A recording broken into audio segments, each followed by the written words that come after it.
بندہ خدا حضرت بہلول گزر رہے تھے، ایک بچے کو دیکھا، وہ کھڑا رو رہا تھا۔ دوسرے بچے اخروٹ سے کھیل رہے تھے۔ انہوں نے سمجھا اس کے پاس اخروٹ نہیں اس لیے رو رہا ہے، میں اسے لے دیتا ہوں۔ انہوں نے کہا بیٹے رو نہیں، میں تمہیں اخروٹ لے دیتا ہوں، تم بھی کھیلو۔ اس بچے نے کہا بہلول کیا ہم دنیا میں کھیلنے آئے ہیں؟ ان کو اس بات کی توقع نہیں تھی کہ بچہ ایسا جواب دے گا۔ انہوں نے کہا اچھا پھر کیا کرنے آئے ہیں؟ بچے نے کہا اللہ تعالیٰ کی عبادت کرنے آئے ہیں۔ انہوں نے کہا بچے ابھی تم بہت چھوٹے ہو، تمہارے نام کی چیز نہیں ہے، ابھی تو تمہاری اس منزل میں ابھی بہت وقت پڑا ہے۔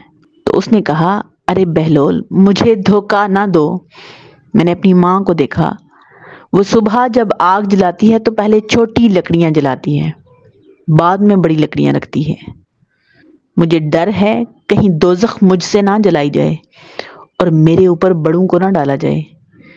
یہ سن کر بہلول بے ہوش ہو کر گرے۔